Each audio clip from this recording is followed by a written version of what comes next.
ৰাজ্যত দুটা পৰ্যায়ত অনুষ্ঠিত হ'বলগীয়া পঞ্চায়ত নিৰ্বাচনৰ প্ৰথম পৰ্যায়ৰ নিৰ্বাচনলৈ মাজত মাথো দুটা দিন বাকী। এই নিৰ্বাচনত নিজ নিজ দলৰ মনোনীত প্ৰাৰ্থীক জিকাই অনাৰ বাবে অব্যাহত ৰাখিছে প্ৰতিটো ৰাজনৈতিক দলে নিৰ্বাচনৰ তীব্ৰ প্ৰচাৰ অভিযান। ব্যতিক্ৰম নহয় মাৰ্ঘেৰিটাও, পিছপৰি ৰোৱা নাই নৱগঠিত জয় ভাৰত পাৰ্টীও।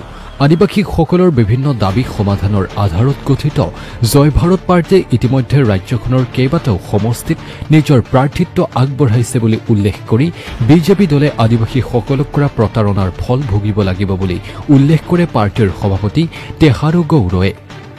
আদিবাসী জনগোষ্ঠীটোৰ সমবিকাশ, সম উন্নয়ন আৰু প্ৰগতিশীল সমাজ গঢ়াৰ স্বাৰ্থত ২ নং পুৰণি পুখুৰী জিলা পৰিষদৰ নিৰ্বাচনত জয় ভাৰত পাৰ্টীৰ নিৰ্দলীয় প্ৰাৰ্থী জেমছ বাগেক ভোট দি জয়যুক্ত কৰিবৰ বাবে আহ্বান জনাইছে।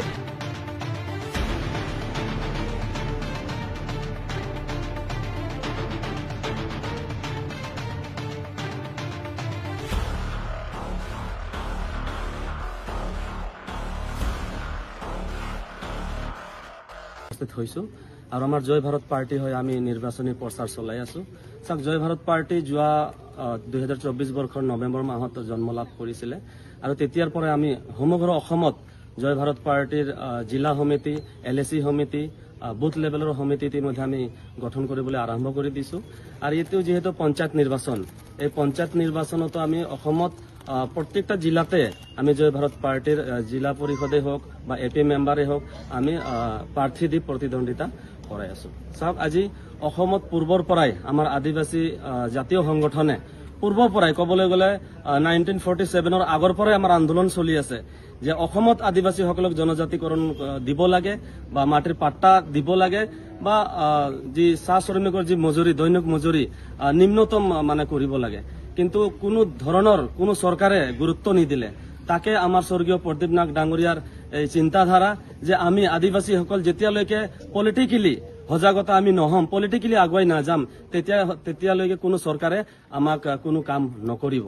গতিকে আগন্তুক দিনত চাওক, অসমত যি মূল্য বৃদ্ধি হওক বা অসমত যি হাৰে টোল গেট বহাই আছে, আজি অসমত যি জনসাধাৰণে আজি চলিবলৈ মুস্কিল হৈছে। গতিকে আগন্তুক দিনত বিজেপি চৰকাৰে অসমৰ ৰাইজৰ ওচৰত প্ৰত্যাহ্বানৰ সন্মুখীন হ'ব, এইটো নিশ্চিত।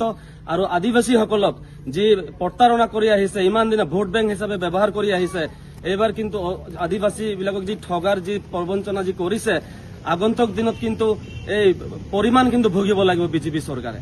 যিহেতুকে অসমত 37টা সমষ্টি আমাৰ এছেম্বলি কনষ্টিটুৱেঞ্চি আমি ফেক্টৰ এণ্ড মেজৰিটি আছো আৰু 64 সিট লৈ পেলাই বিজেপি চৰকাৰ গঠন কৰিছে।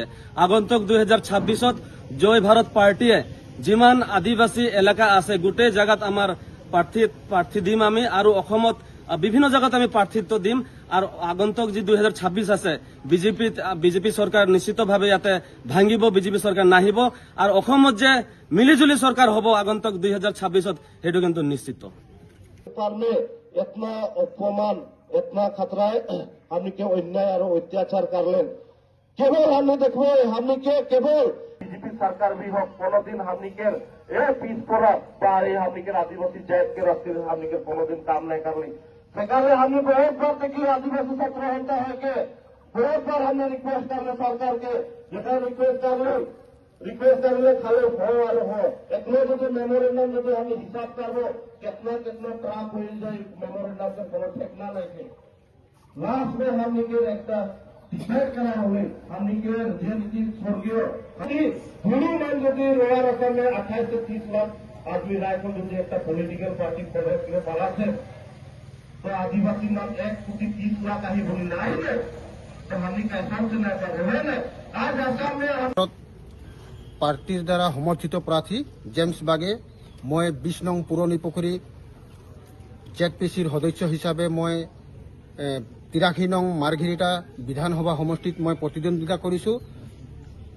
যিহেতু এই সমষ্টিত বিশেষকৈ চাবলৈ গ'লে আমি আদিবাসী জনগোষ্ঠীটোক যদি চাওঁ তেতিয়াহ'লে বিভিন্ন সমস্যা জৰ্জৰিত হৈ পৰিছে আৰু এই আদিবাসী জনগোষ্ঠীটোৰ বিশেষকৈ আৰ্থিক ক্ষেত্ৰত আৰু শৈক্ষিক ক্ষেত্ৰত এই জনগোষ্ঠীটো বৰ বিশেষকৈ দুৰ্বল আছে। কিন্তু চৰকাৰখনে এই জনগোষ্ঠীটোক সদায় দিম বুলি কওঁতে এই জনগোষ্ঠীটোক সদায় প্ৰতাৰণা কৰি থৈছে। সেইকাৰণে আমাৰ আদিবাসী জনগোষ্ঠী হৈ আমাৰ বিষয়ববীয়াসকলে বুদ্ধিজীৱীসকলে জয় ভাৰত নামেৰে এখন ৰাজনৈতিক দল গঠন কৰিলে আৰু এই ৰাজনৈতিক দলটো অকল আমাৰ আদিবাসী জনগোষ্ঠীৰে নহয়, কিন্তু অন্যান্য জনগোষ্ঠীৰ যিবোৰ দৰিদ্ৰ সীমাৰেখাৰ তলত থকা মানুহক এই দলটোৱে সামৰি ল'ব, যিহেতু সেই অন্যান্য দলত থকা ৰাজনৈতিক পাৰ্টিৰ যিবোৰ ছাপোৰ্ট কৰা জনগোষ্ঠী আছে তেওঁলোকৰো সমস্যাখিনিক সমাধান কৰাৰ ক্ষেত্ৰত এই দলটোৱে আগভাগ ল'ব।